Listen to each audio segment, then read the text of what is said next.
What's up, everybody? Welcome back. Corey Hughes, Bloody History. So, in the last episode, fucking ADHD John Armstrong just switched the file up halfway. We went from Lauren Hall to duplicate Oswald stuff, which is, trust me, we're going to get into a lot of duplicate Oswald stuff. A lot. But not yet. So I made the decision that we're going to get back to Lawrence Howard and Lauren Hall and William Seymour. However, today I want to mix it up a little bit. Today I found this document, and so I want to go over and cover this document. This is an interesting one. This one came out in the 90s, June 11th, 95. This is the CIA's interpretation of Oswald's activities, November 22nd to 24th. Mostly the 22nd, though.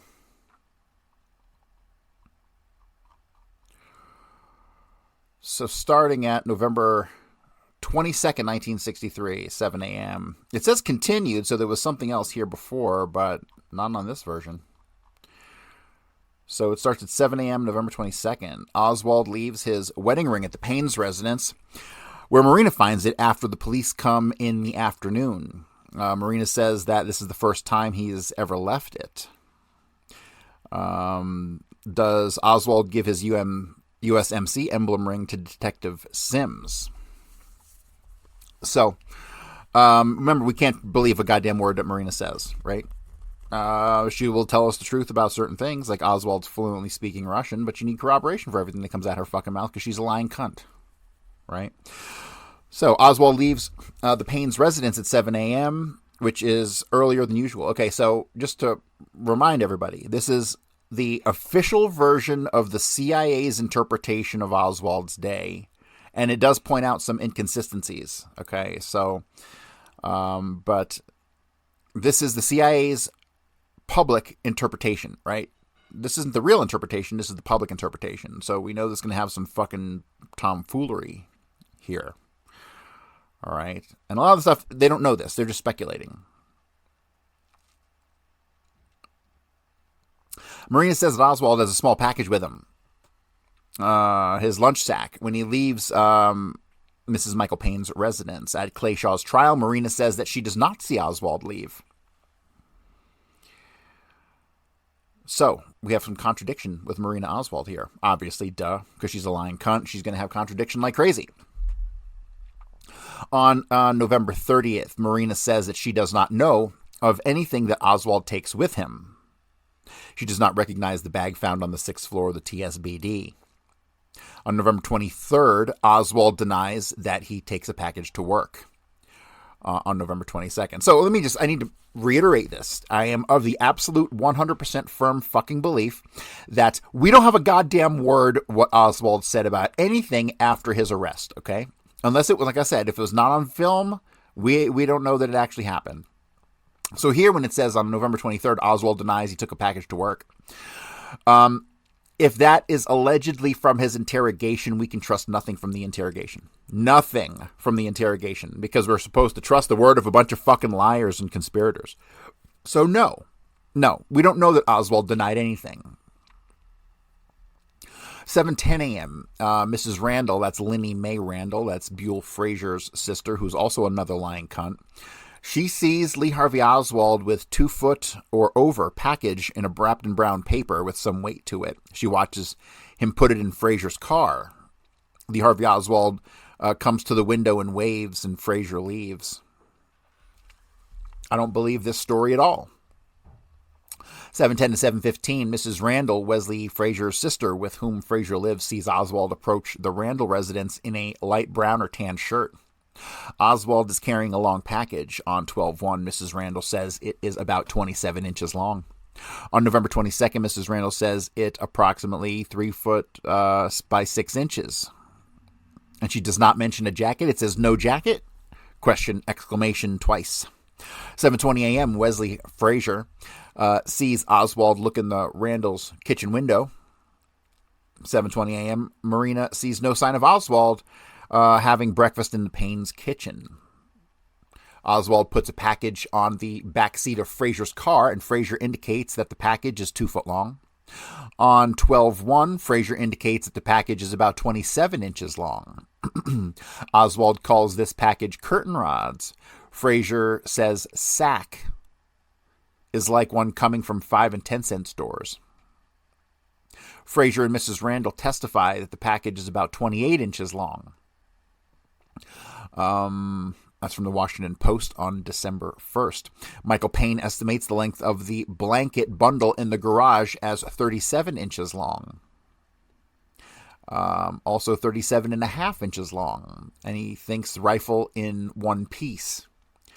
Pictures of the bag and rifle with a tape measure are in, and it has a whole. This has constant references with numbers here, so I don't know what the fuck the numbers are, and so we're not going to reference those. With tape measure are in the FBI lab. Frazier testifies the rifle is 40.2 inches overall and breaks down into 34.8 and 28.9 inch components. What rifle is he talking about here? Because he was arrested when he had an Enfield 303, and that was confiscated along with a bunch of pointed tip ammo, like the original Magic Bullet. But they don't make any mention of a change in reference to the rifle here, so I don't know if that's what they're talking about. 7:25 a.m., Frazier and Oswald leave the Randall residence in Frazier's 1954 black four-door Chevy sedan, 1963 Texas license, VK3926. Oswald does not bring his lunch and tells Frazier he's going to buy it. And on 11/23, Oswald said his lunch was the only package he brought to work on 11/22. You see, you can't believe any fucking word that they say Oswald said, because I'm still under the belief, based on the evidence, that Oswald was not present at the book depository on that day. Therefore, he wouldn't have brought a fucking lunch at all, right? So the person that was brought there, I don't know that anybody was brought there. I still have some confusion over this. The thing is that both Frazier and Linnie Mae Randall both said that Oswald was wearing a gray, kind of more or less flannel wool type jacket. That doesn't match with anything except the jacket that Alvin Bobouf was wearing in Dealey Plaza that day. And so one thing that really screws me up is that I'm pretty convinced it was Alvin Bobouf who got into the cab that was dropped off near the boarding house. And one thing that William Whaley said was that his passenger had like chalk on his coat, right? The chalk would have been coming from the sixth floor where they were changing the floors, where you can tell all the other guys, like Bonnie Ray Williams, had this chalk on his coat. I know I'm getting off subject here, but I'm on a train of thought. So, so that confuses me. And as far as the incident here at the Randall residence in the morning, because they both said he was wearing that coat, would they have been giving Alvin Bobouf a ride to Dealey Plaza, where at some point in time he would have entered the book depository, which is evidenced by the chalk dust on his coat? I just don't know. I just don't have an answer to that. I don't have any substantiation. I'm going to have to spend a lot more time going over the statements of everybody involved here, and all of the sightings of Oswald in in Fort Worth near 5th. There's a lot of weird coincidence and shenanigans going on around this area, around the Payne residence as well, which is right up the road from Linnie Mae Randall. So 7:25 a.m., Frazier and Oswald leave the Randall residence in Frazier's 54 black four-door Chevy sedan. Oswald does not bring his lunch and tells Frazier that he's going to buy it, and then Oswald tells authorities that the lunch was the only thing he brought, but we can't believe that because we don't know of anything that he actually said, because we have to take those words from fucking liars that he said that, right? Oswald's activities, November 22nd, 63, 12:01 a.m. until 12:30 p.m. Narrative 361-369. All other activities on 11/22/63, 12:01 a.m. until 12:30 p.m. So it looks as though this is the missing page, right? This was the continuation page, which just happens a lot. This is in the wrong spot. So we'll go over this, but remember, this happens starting the night before. Let me see. Oswald spends the night on November 21st at the Payne residence in Irving. On November 22nd, she says Oswald leaves before she or Mrs. Payne are awake. And then on November 22nd, Mrs. Payne says that she is asleep when Oswald leaves. On November 22nd, Marina says that Oswald is gone when she gets up. On November 28th, Marina says the alarm goes off at 6:40. Oswald gets up at 7. Marina does not get up. She talked to Lee Oswald and says goodbye, etc. And then on November 30th, Marina says that the alarm went off at 6:40 a.m. It awakens her, but not Oswald. She nurses the baby and awakens Oswald at 7 a.m. On September 11th, 64, Marina says she does not get up when Lee Harvey Oswald does, nor does she fix his breakfast. So she's all over the place. Mrs. Payne says that Marina is nursing the baby when Oswald gets up at 6:30. At Clayshaw's trial, Marina testifies that I was awake, but I did not get up because he told me to stay in bed. So she's all over the place with what the fuck she saw. See, it's really interesting, the relationship between Marina and the Paynes, because you have to think, remember, if I am correct, which I'm pretty sure I am, the travels of Marina through Alice, Texas with Carrie Thornley would go to show that the Paynes had to have known Thornley because they were covering for her when she was not there, right? When on days that Oswald was. So, like October the 4th, the night of October the 4th. That's a good one when Marina's not there, but Oswald is, allegedly, in Fort Worth, right? So, this is one of the areas of my criticism of Ruth Payne, because she knew a whole lot more than she says. This cunt is still alive, does fucking like speaking tours and stuff. Never mentions Carrie Thornley, never mentions the fact that she covered for Marina at certain times. God, I fucking hate these people with all my fucking soul. All right, so Lee Harvey Oswald, he prepares no documents similar to the one at the time of General Walker's shooting. I don't know what that was referring to. Any document they say that Oswald prepared is nonsense. Lee Harvey Oswald's unusual actions, but only in retrospect. 1, leaving the wedding ring. We don't know that happened. 2, telling Marina to buy the needed articles for herself and children. We don't know that happened. And visiting on Thursday night and not Friday night. We don't know that there's any relevance to that whatsoever. So these are fucking red herrings. Lee Harvey Oswald never intended to kill President Eisenhower. Warren Commission asks FBI to ensure that no property of the Oswald as of 11/22/63, the existence of which is unknown to the Warren Commission, still remains in the possession of Marina, Robert Oswald, Michael or Ruth Payne, or any other person. On 9/11/64, Marina is asked for all such property except clothing and correspondence from the USSR since 11/22/63. The items produced. Okay, so I need to just cover this really quickly. So allegedly, they're asking Marina for items, but I can tell you with certainty that after the assassination, they basically searched every fucking thing that woman ever owned and confiscated it. Maybe they left her with some stuff, but everything that they left her, they knew about and documented. There's no fucking possibility that they didn't. So when I read stuff like this, I feel like we're just getting smoke blown right up our ass. On 9/11/64, which is almost a year fucking after the assassination, Marina is asked for all such property except clothing and correspondence from USSR since 11/22/63. Any correspondence she would have had from the USSR since 11/22/63 would have been intercepted and copied anyway. The items produced: 4 books in Russian for the study of English, 1 Russian-Polish dictionary, 1 registration card at Richmond Freeman Memorial Clinic for June Oswald, 1 appointment slip for June Oswald at Freeman for November 21st, 63. Appointment slip for Marina at Dallas County Health Department. November 20th, a Russian name tag for June Oswald at birth. A photo of Mr. and Mrs. Alexander Zieger, Z-I-E-G-E-R, Eleanor Zieger, Z-I-E-G-E-R, and 3 Oswalds. 1 photo of Eleanor Zieger and Anatoly Koladov in Minsk. 562.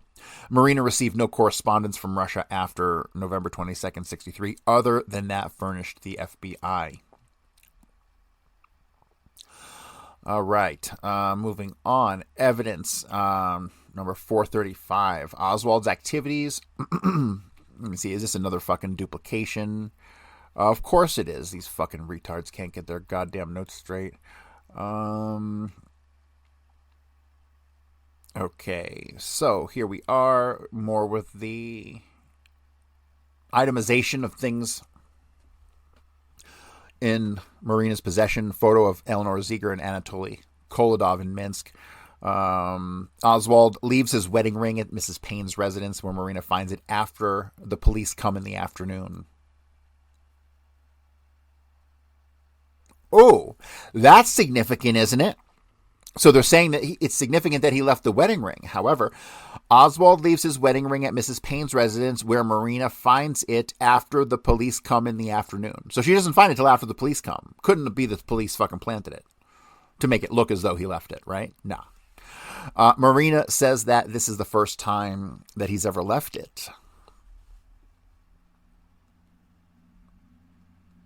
This is more duplication, isn't it? These fucking assholes. All right. So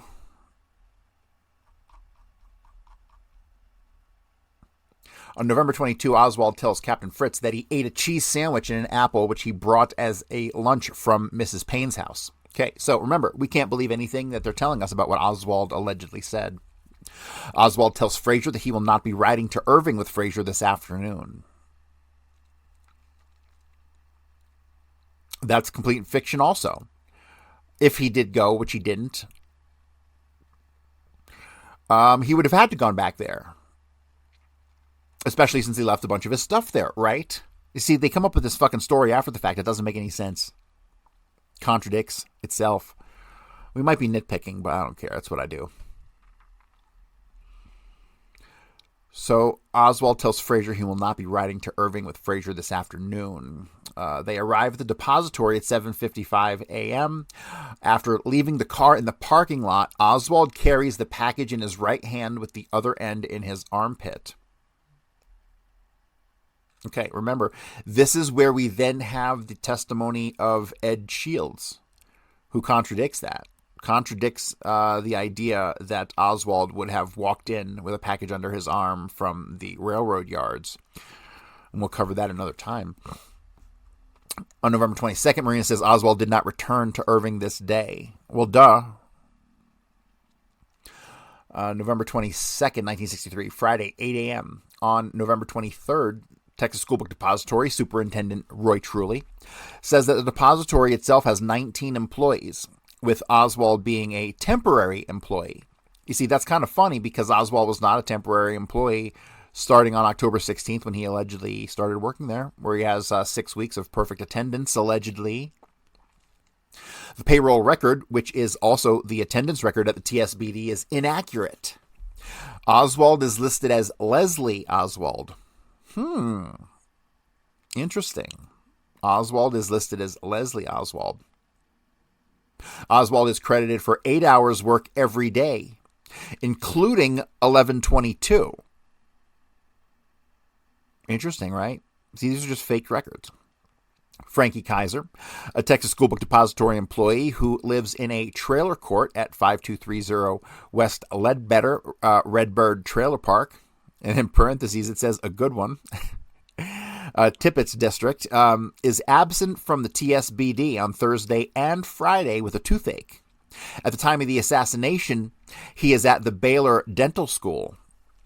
The TSBD records show that Kaiser is working 8 hours both of these days. Wild, huh?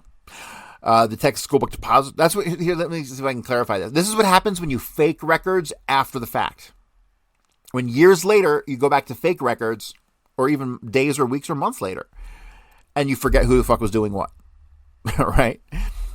Texas School Book Depository Superintendent says that Kaiser was not working either day. Kaiser is an order clerk and a truck driver. He finds Oswald's jacket on the first floor and his clipboard on the 6th floor several days after the assassination. Kaiser finds the clipboard on 12/2. So that's like, what, 10, 11 days after the assassination? And how do they know it's Oswald's? So this story about the jacket and the clipboard, I've always had a problem with. I have always had a problem with this. It's obvious bullshit. Whether or not Oswald ever owned that jacket, Marina says he did, but we can't trust her. Ultimately, it's irrelevant if Oswald was never there, right? FBI lab examined jacket per DPD request of 12/21/63. Nothing laundry marks. No textile fibers from the rifle can be associated with this jacket. Hair from Lee Harvey Oswald's head, similar to hair found, but limb, arm hair fragments don't have enough characteristics. Yeah, so they can't even link the jacket to Oswald other than the word of Marina. At 8 a.m., Jack Doherty, a TSBD employee who was on the 5th and or 6th floor at 12:30 p.m., sees Oswald enter the building without a package. Doherty starts at 7 a.m. Okay, so I just went over all this Jack Doherty stuff, and I think the guy is a fucking retard. Seriously. So his testimony's all over the place. He puts himself on the 5th and 6th floor at a time when he should have been at lunch. And then he puts himself as having gone to the 6th floor at exactly 12:30, and then when he got up there, he realized he needed to get some stock, so he went back down to the 5th floor, and when he was on the 5th floor, he heard the shots. Now, I would normally say this guy is lying. He's obviously lying. His statements contradict known facts. But then when you realize that when he gave his statements to the Warren Commission and anyone else, the Dallas police and whoever, he had to have his parents with him. And this is a 47-year-old guy, and he had to have his parents with him to help interpret what he was saying because he had problems differentiating things that he was thinking and how to say them, right? And this is why he was discharged from the army. So, in a nutshell, this guy's got his times all mixed up. He probably was on the 6th floor prior to 12 o'clock, not after. And then he goes to the 5th floor. But see, here's the thing. He says he's on the 5th floor at just before 12:30 when he hears the shots come from above. However, we know for a fact that, Jarman and Bonnie Ray Williams are, not Eddie Piper. Eddie Piper's out of the parking garage. So those guys are underneath the sniper's nest, right? Because after the shots are fired, they pop their head out the window, so they're fucking there the whole time. They never claimed to see Jack Doherty ever. Okay, so is he not on the 5th floor? Is he not on the 6th floor? Where is he? Normally, I would be like, this guy's an obvious conspirator. He's obvious conspirator number one because of his blatant, statements that are made are false. However, I think this guy's fucking retarded. Like, genuinely, this guy's fucking retarded. He probably doesn't know where the fuck he was in the building. And if you go and you read all of the Jack Doherty statements that he gave and interviews, the guy's fucking retard. That's the conclusion I come to. And really, he should not be looked at as having any evidentiary value to provide. We just don't know what the fuck he was doing because the guy's stupid, ultimately, is the deal. He was not on the 5th floor. He was not on the 6th floor. He had no reason to be on the 4th, 3rd, or 2nd floor. He said he normally ate his lunch in the domino room, and that's where he probably was, on the 1st floor in the domino room. Because he tried to go outside to look at the parade, but it was so crowded, he's like, I can't get out there, so he went back inside. And so he was probably down on the 1st floor in the domino room. Now, does that contradict anything? Well, yes. Here, okay.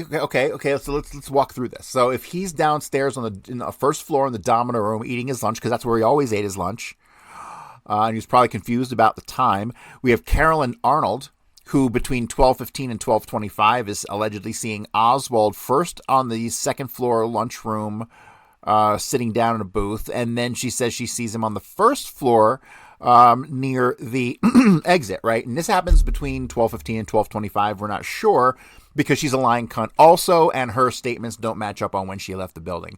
But we can say with certainty, if we boil her statements down to like a common denominator, we can say that Oswald, or she saw the person she believed to be Oswald on the 1st floor during 12:15 to 12:25. And if Dory was in the domino room on the 1st floor, which is probably where he was, then he could have possibly seen Oswald, a.k.a. William Seymour, down there that time. And perhaps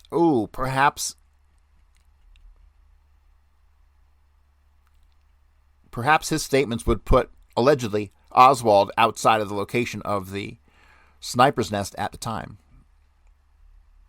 This is 100% pure speculation. I'm just trying to walk through this. I also need to go back and verify the statements of Eddie Piper, who I know left the building, but then Doherty says that he spoke to Eddie Piper on the first floor after the shot. So the shots are fired, and then he says he takes the elevator down, but he couldn't have taken the elevator down because the elevator hadn't been turned back on yet by William Shelley, and even when it's turned on back by Shelley, it is the elevator taken by Lawrence Howard and Lauren Hall and Sergio Arcacha.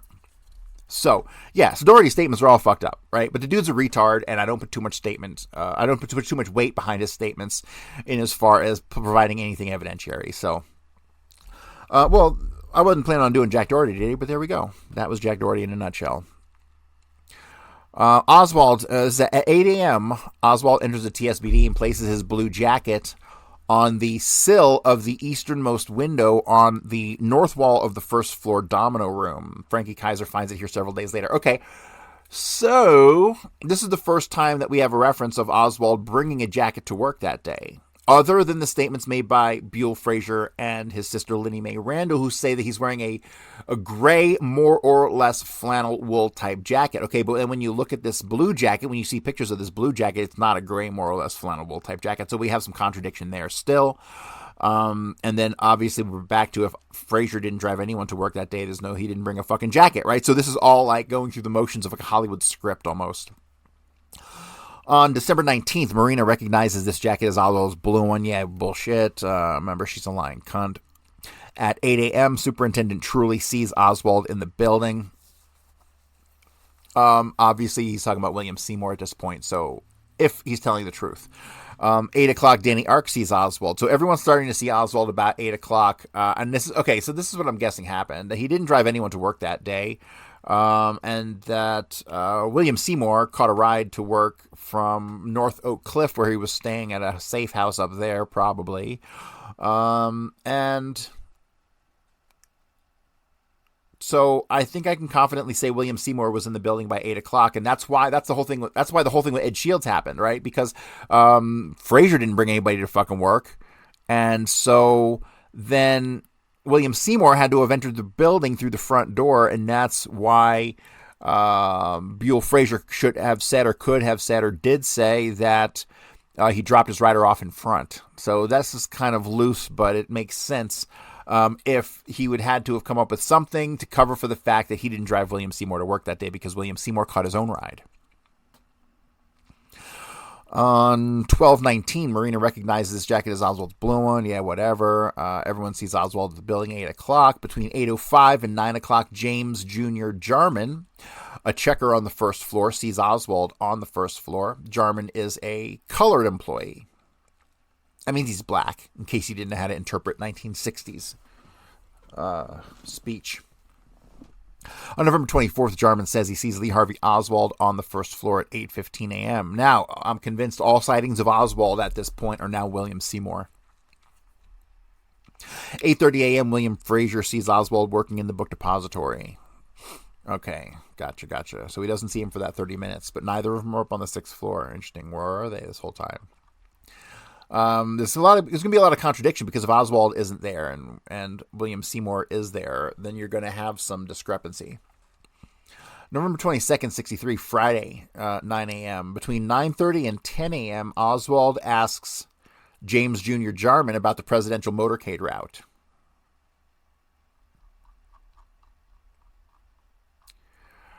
Let me see. Is this page redacted? This page is either redacted or out of sync because we jumped from nothing to a 6 reference. All right, so let me see. All right, so it has another. This is just a list of witnesses in the building. Charles Givens, Negro, lists no names. This man has been convicted under a narcotics charge. He's 37, 6'3", 165 pounds. Dell Sheriff Department, number 37954. James Jr. Jarman, Negro, And then it has a list of Billy Shelley, white. Billy Lovelady, white. Danny Ark, Mexican. Bonnie Ray Williams, Negro. Charles D. Givens, Negro. So this is a list of names that other than these guys, do you have Lovelady here? Yeah, you got Lovelady. Yep, you got all the right people. These guys and the female secretary like Carolyn Arnold, and then everyone else, I think, in the building, you have are employees of other companies, like the Macmillan Company and whatnot, and Scott Forsman, this and that. Let me see. Moving on. November 22nd, 63, 10 a.m. At 10 a.m., Eddie Piper comes to work at his usual starting time at the Texas School Book Depository. Piper sees Oswald on the first floor. Oswald describes Piper as a little short Negro. Then it says, in handwriting, only time Piper sees Lee Harvey Oswald on November 22nd. So Piper gets there at 10 o'clock. And he sees Oswald on the first floor, and that's the only time that he sees Oswald all day. Interesting. And it says here, Oswald describes Piper as a little short Negro, but we don't know that he actually said that. At 10 a.m., Oswald is filling orders for books to be shipped. Where is he doing that? What location is he? Texas School Book Depository Billy Lovelady, white, says that Oswald asked him the location of certain books on the 6th floor. Lovelady sees Oswald on the 6th floor. All right. I love how when they put the race in there, when it says TSBD employee Billy Lovelady, white, says that Oswald asked him blah, blah, blah. What they're really saying there is trustworthy. Right? So if it said employee Billy Lovelady, Negro, that's letting the next person who read this that he was not trustworthy. Really fucked up, but hilarious nonetheless. At 10:15 a.m., Harold Hank Norman, a Negro, sees Oswald looking at the Elm Street windows on the first floor. 10:20, 10:30, Norman sees Lee Harvey Oswald. These windows have a decorative screen of pierced concrete panels, and the view is restricted. During the morning, Bonnie Ray Williams says that many employees are planning on watching the presidential motorcade from the 6th floor. 10:30 a.m., R.E. Lewis sees Lee Harvey Oswald on the first floor. R.E. Lewis. I'm not familiar with that name. I will have to pull R.E. Lewis's paperwork. Then it says tag 1462 says Lee Harvey Oswald saw him at 10 a.m. Tag 5:6-4. Don't know what that means. November 22nd, 63, 11 a.m. At 11 a.m., Wesley Frazier, that's Buell Frazier, sees Oswald on the first floor. Then it says I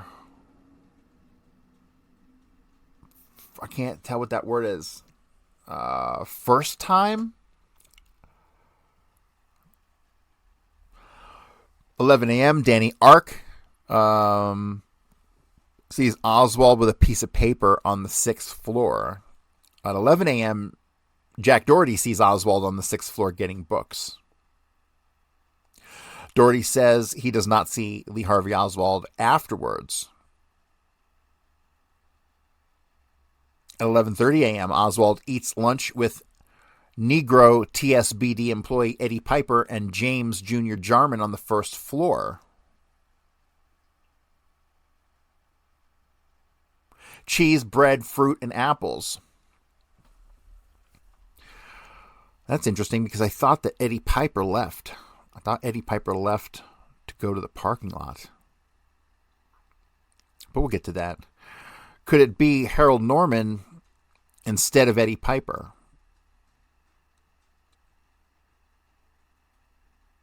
And that's from Sylvia Meager. That's an interesting note. Because it could have been. On November 22nd, Oswald tells Captain Fritz that he eats lunch with Junior and some other employees on the 2nd floor. At the time of the assassination at 12:30. Yeah, no. We don't know anything that Oswald allegedly said when he was in custody. Oswald tells Captain Fritz that he eats his lunch in the lunchroom on the second floor, and possibly Junior and a short Negro TSBD employee walk through the lunchroom while Oswald is there. Oswald has a cheese sandwich and an apple, lunch which he brought.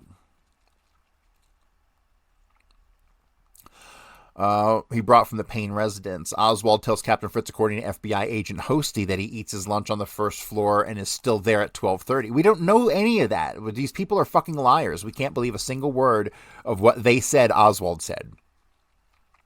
Recall that the TSBD lunch period is from 12 noon until 12:45 p.m.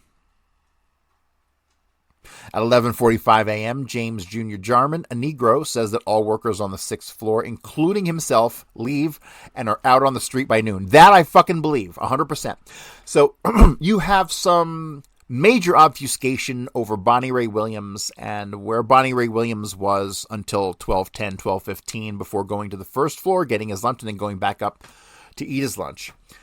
Initially, they kept trying to say that he was on the 6th floor. And they found his chicken and his Dr. Pepper bottle on the 6th floor. But no, that stuff was on the 5th floor. So what I've determined here lines up with what Junior Jarman, a Negro, says about the workers on the 6th floor. And he said that at 11:45, James Jr. Jarman, a Negro, says that all the workers on the 6th floor, including himself, leave and are out on the street by noon. Yes, I believe that 100%. 100% that fits the perfect timeline because everyone clears out, they go down to the street, and then Bonnie Ray Williams and those other guys go back up to the 5th floor, not the 6th floor where he eats his chicken and Dr. Pepper and leaves the bones there and stuff, right? Now, they are there still at 12:30. They're there the whole time. They're there about 40, 45 minutes. They never see Doherty on the 5th floor when he says he heard the shots exactly at 12:30. But remember, Doherty's a retard, so we're going to just skip him. Between 11:30 and 12, James Jr. Jarman, a Negro, sees Oswald get on an elevator on the 1st floor and go get some boxes. And the handwritten note says, order filler pad. 11:45 a.m., Billy Shelley, a white supervisor, does not see Oswald on the 6th floor. And then handwritten note, Shelley last sees Oswald between 11:45 and 12 noon. Between 11:30 a.m. and 11:50 a.m., Billy Lovelady, white, says that he, Billy Shelley, white, Jack Doherty, white, Danny Ark, Mexican, Charles Givens, Negro, leave the 6th floor to see the president. Yes, again, I believe that. That is correct. Between 11:40 a.m. and 11:45 a.m., Bonnie Ray Williams sees Oswald on the east side of the 6th floor. Williams is handwritten. Williams says he sees Oswald on the 5th floor, and Oswald asks for the elevator to be sent back. At 11:50 a.m., Billy Shelley, a white supervisor, sees Oswald on the 1st floor near a telephone. At 11:50 a.m., Billy Lovelady says that he and Bonnie Ray Williams go down on the west automatic elevator from the 6th floor, and Oswald is standing by the east non-automatic elevator on the 6th floor.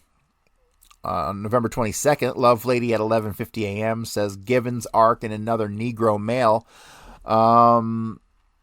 went down from the 6th floor on 2 elevators. Oswald calls for them to stop on the 5th, but they don't.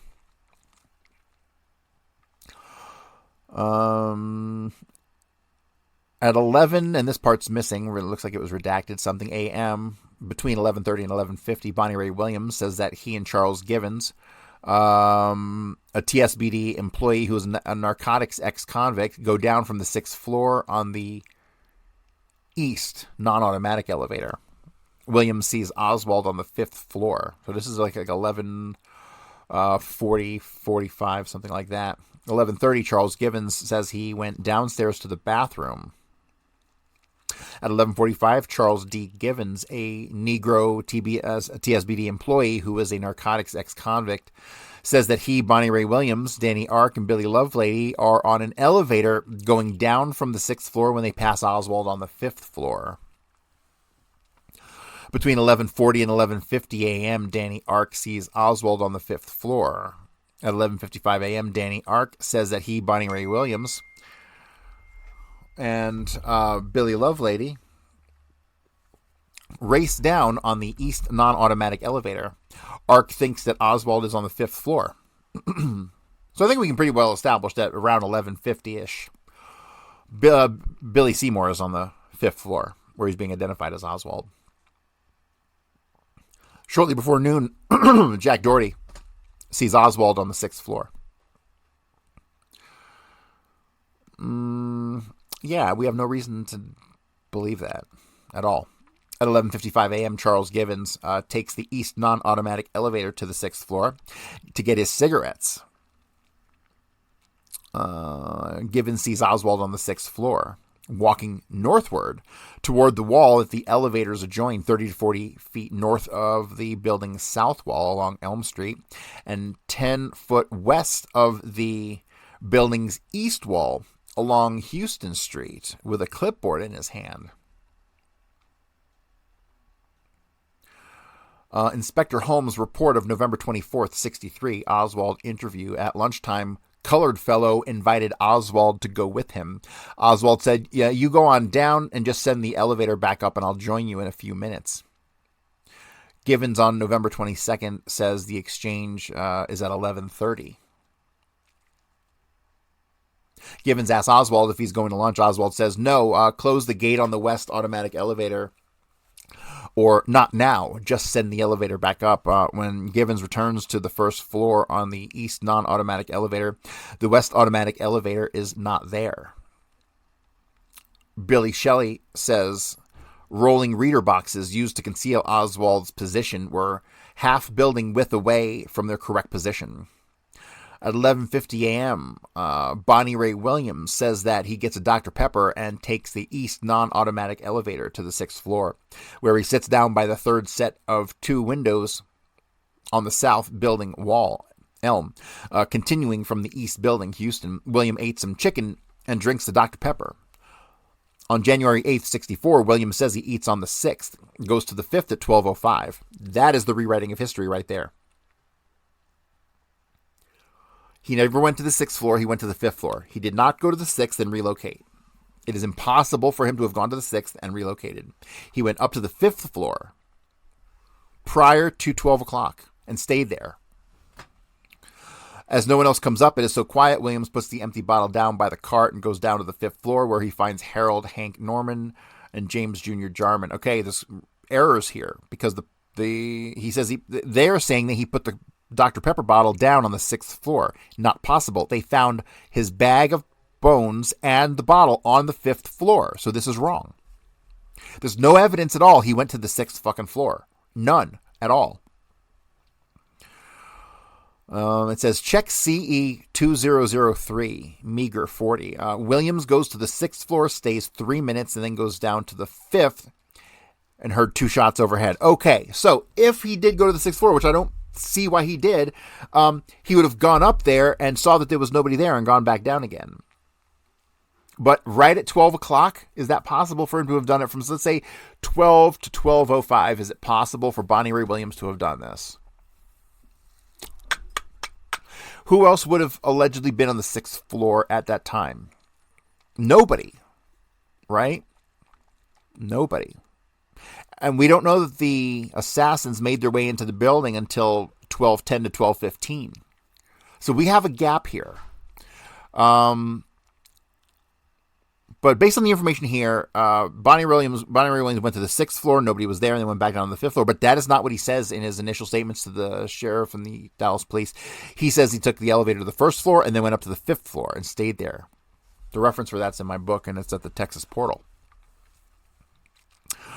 So yeah, obfuscation or just error, I don't know. If it's obfuscation, it's because obviously something was going on at 12 o'clock on the 6th floor that Bonnie Ray Williams could not have been privy to. All right, moving on. Check on the location of chicken bone fragments and lunch sack on the boxes surrounding Oswald's hiding place, as it might indicate how close Williams comes to Oswald. November 22nd, 63 at noon. At noon, Eddie Piper sees Oswald on the 1st floor. DPD statement 2/18/64. Piper tells Lee Harvey Oswald he's going to eat a sandwich, and Oswald mumbles something is that he is going up to eat. At 12 noon, Charles D. Givens goes to visit a friend at a parking lot at Elm and Record. This is the 100 block of North Record. The friend, Edward Shields, says 601 Main, James Lacey equals the friend. But no, Eddie Piper goes with him too, right? Eddie Piper goes with Charles Givens, and that's who he meets there. Let me see. We have the other names are Edward Shields and James Lacey. I'm going to have to pull statements for those. On November 21st, Jack Ruby had visited the AAA bonding service at 106 North Record around noon. That's from Phil Hodges Bond, 607 Main, and the Best Cafe at 601 Commerce. A list of Dallas gamblers on April 2nd, 1960, probably 4, includes 17 Smith and Stovall, 106 South Records bail bondsman. So what they're doing here is they're just connecting the address of this bail bondsman AAA bonding service, Phil Hodges at 601 Commerce, with Smith and Stovall at 106 South Record Street, which I believe is the same place where Givens and Eddie Piper went on their lunch break. I think that's why they put this in here. On January 8th, 64, Jarman says he, Norman, and Williams eat lunch on the first floor. Around noon, 12:25, take the west elevators to the 5th floor. Hear shots and go downtown. On 1/8/64, Norman says Jarman and he eat lunch on the first floor and go outside, go to 5th on west elevator, and Williams joins them. Between 12:10 and 12:25 p.m., James Jr. Jarman and Harold Hank Norman take the west automatic elevator to the 5th floor.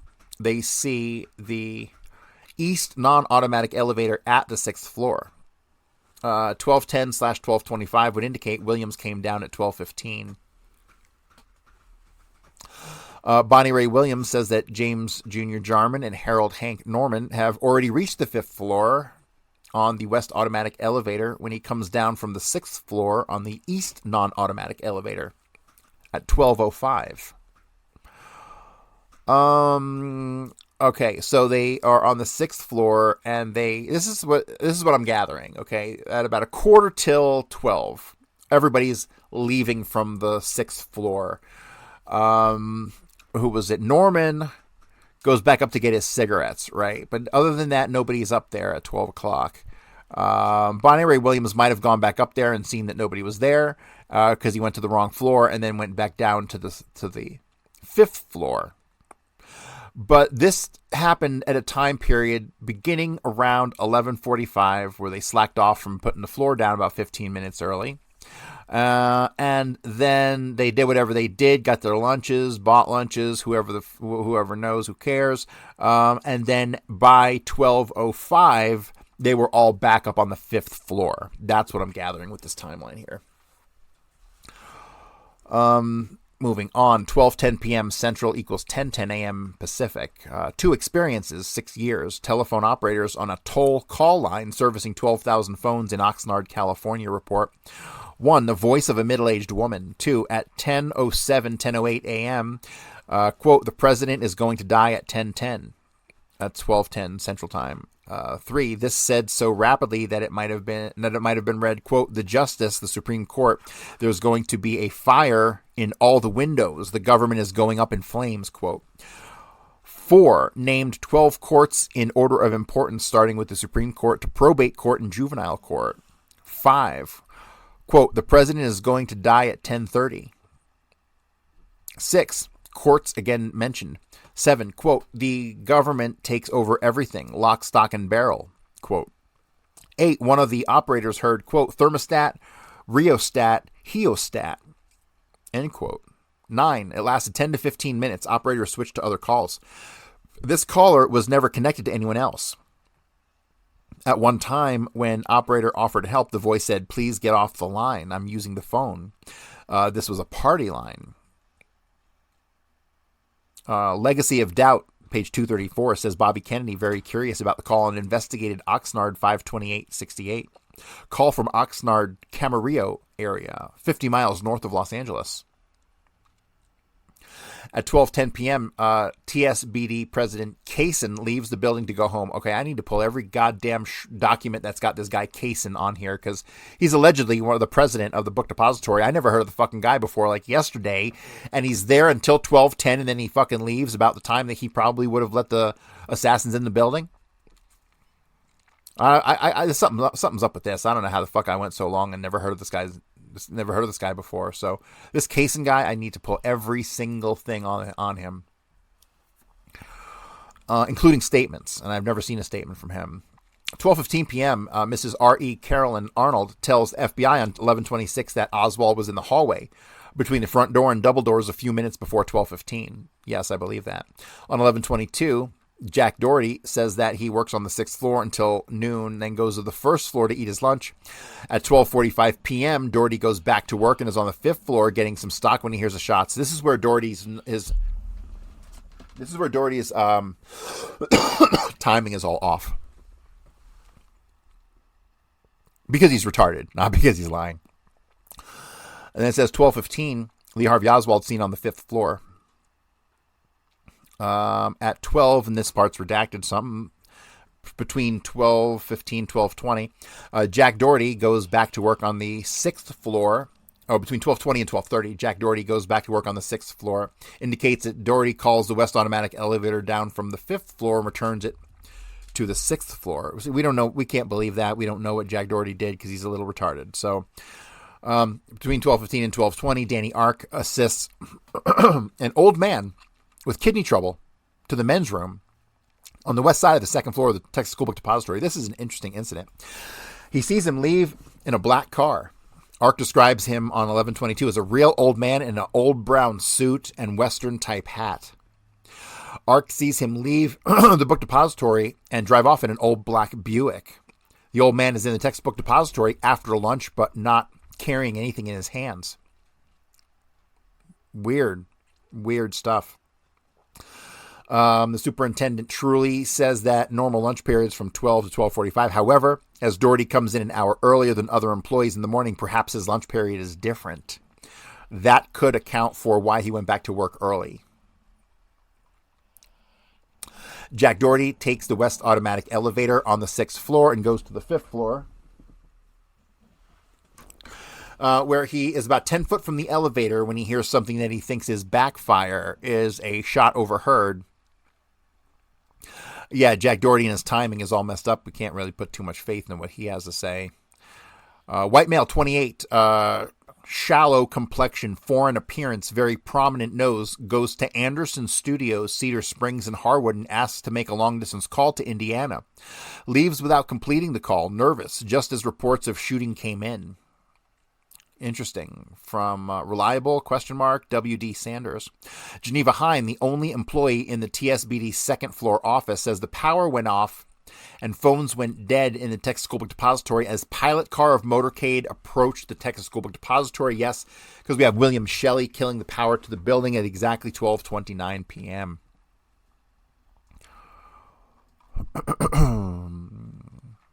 Okay. So then moving forward, this appears to be like an analysis of the movements of the East non-automatic elevator, Texas School Book Depository between 11:30 and 12:30, November 22nd. Testimony of Bonnie Ray Williams, Charles Givens, Danny Ark. Yeah, so here they try to map out exactly where the elevators, when the elevators moved. See, in the modern era, this is all, they just give you a printout. They would keep track of all this stuff. Not much information here for me to really be able to relay. It says elevators take 30 seconds to go from the 7th floor to the 1st floor.